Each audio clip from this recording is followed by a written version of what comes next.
Welcome everyone, I'm Gary Chavez and I am here at Protospiel, Indianapolis 2018. And I'm here with, let me make sure I get your last name straight, Eric Gaizat, Chris Gaizat, and Karle Peterson. And they have their latest game with us called Trick or Treat. Absolutely. All right, so tell me about Trick or Treat. What kind of game is it? So Trick or Treat is a family game that we created. Actually, we went to a Protospiel up in Madison, Wisconsin a couple years ago, and we had brought a much more complex game to play, and we knew there was a representative from Hasbro that was there. And so the whole time I started thinking about like what would Hasbro be looking for in a game, and what we had wasn't it. And things like simple to play, bright, colorful, kid-friendly, easy to understand, quick, just all these different elements that I knew that they would be looking for. And so we were trying, the whole time I was brainstorming, trying to figure out what to create, what type of game would be fun to play. Okay. And so we ended up playing someone else's game, and they had a lot of those little meeple characters, the little, and I'd never seen a meeple before, so seeing that they just had different colors, there was nothing on them. And then, but for some reason, one set had black ones, and they had little skeletons on there, which and I thought that really caught my attention, and it just kind of hit me as we were on our way out. I was like, why don't we make a trick or treating game? Because we looked up all the other meeples and how they had different characters, and so we considered them different costumes. And all the way home, we just started talking about the rules. There was like a 5-hour drive home, and we just came up with. How long of a drive was it? It was like a 5-hour drive. So we just came up with the rules, and we were great. Then we started prototyping almost as soon as we got home. How long ago was this? 2 years ago. 2 years ago, so it's been 2 years in development. Yeah. All right. What did you want to accomplish today at the Protospiel? Well, the game itself is actually in its final stages, so we're trying to get as much final feedback. It's something that we've actually started to turn into a publisher named Calliope Games. And we're trying to see if they'll take it on, because they deal specifically with family games, and everything on the checklist seems to match exactly what we made for this game. So that's what we're hoping to do. But Great. So you're one of the few groups. Usually we have only single designers here. What's it like to be working in a group? What are the challenges and the advantages of working in a group? Some of the challenges I'd say would be time. Just getting our schedules locked together to play test or come up and have meetings about ideas or new ideas and things like that. Sure. I know Chris can attest to a lot of benefits to it. Right. I think the thing it is like what you'll do is we'll come up and meet together, and we'll come up with a bunch of different things we want to do with the game. But then one of us will just take it and run, and I'll take all. It's like, okay, so we kind of want the layout to look like this. All right, and then I'll just go home, and for a week I'll just work on it, and create the tiles, create the artwork and stuff like that. Then throw it together and be like, and then next time we meet, what do you think of this? Okay, and then we'll make changes from there, and then go back and do the same. How often do you meet? At least once a week. Once a week? Okay, in case you guys didn't realize this, Chris and Eric are brothers. Absolutely. 4 minutes apart. 4 minutes apart, yeah. Karle is not. We're sort of a hive mind, so it's a lot easier to do this thing than do you discuss it without actually exchanging any words? I believe they do. I think we just run with it, and we just assume the other one's just on board. And Karle is the friend for 20 years. Yeah. Correct. Met in college. Yeah. All right. So, were all of you interested in games before you got interested in design? I think it started off with playing Magic, Magic the Gathering, and playing different board games, stuff like that. We're really into horror type games, so Betrayal, House on the Hill, Nightmare, just the kinds of things. I almost feel like that's kind of like the Trick or Treat's a logical extension of all that, because it seems to be the kind of games we're drawn to. So okay. And also, Chris and I both have kids now, so creating a game that they enjoy playing and we enjoy playing was definitely a huge bonus. Kind of have them play test for you. Absolutely. How young was the youngest person that you play tested this with? Or what were the ages? My son's 4. Okay. He can't necessarily read a lot of the cards, and we can play a little differently than the core rules, but he still has a lot of fun with it. It's just fake candy is better than no candy, so they love playing it.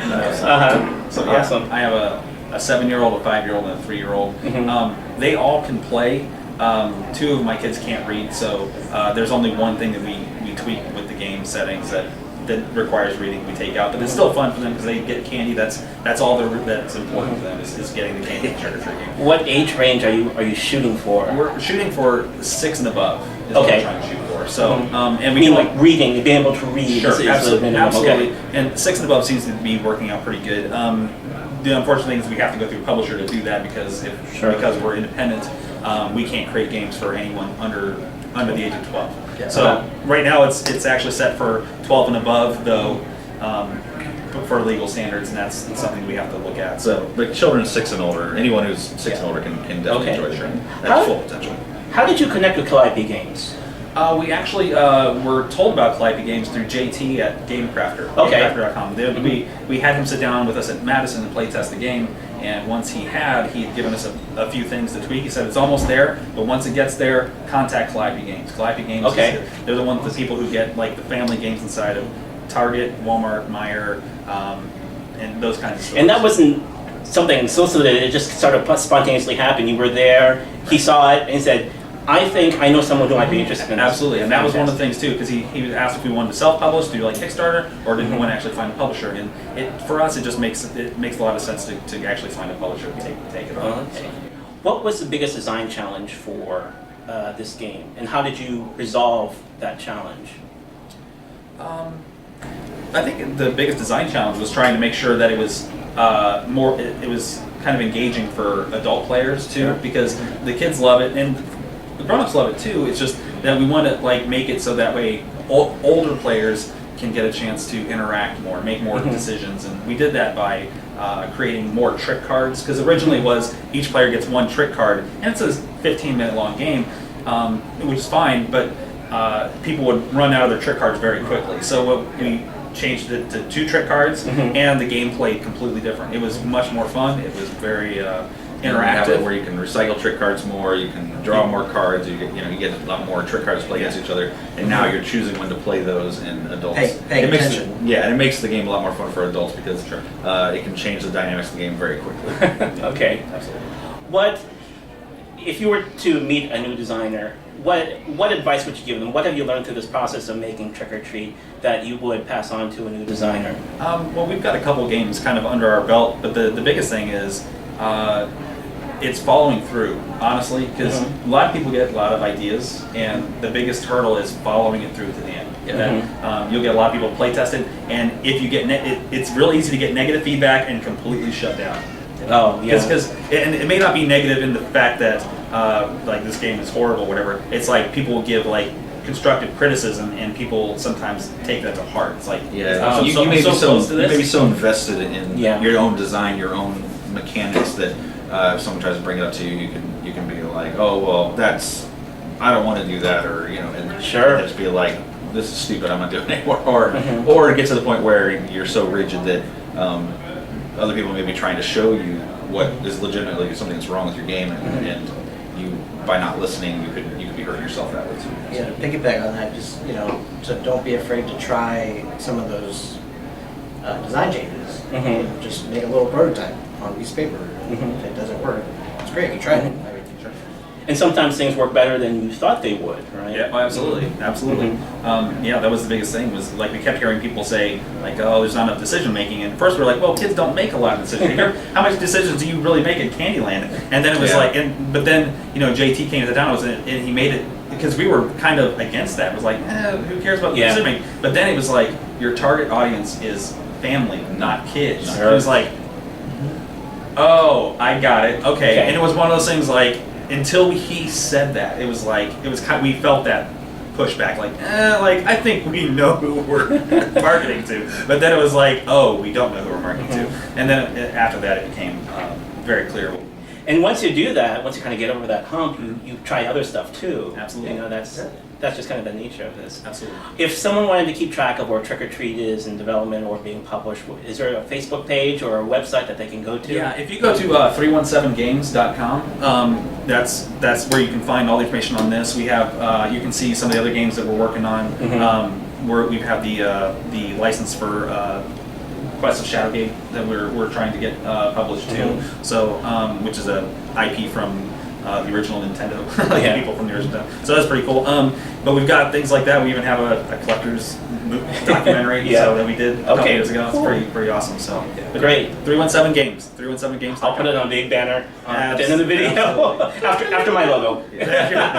Sure. Well, I've played it, and I have an 8 and 4-year-old, and I know both of them would just love it. I mean, the pictures alone and getting candy, I think they would enjoy that. I have to help the 4-year-old a little bit, but you know, we're not looking for X's and allies, you know, to play with the 4-year-old. Sure. So yeah, this is something. I mean, I would recommend. It's very polished. I mean, that from a design standpoint, I'm sure a publisher would have their own input. But from my perspective, it's a great game. Yeah, and with this game, every day can be Halloween. Every day can be Halloween. Absolutely. All right. Okay, so let me just get it. There's a trick. It's called Trick or Treat. What's the tagline again? Got candy? Got candy. Awesome.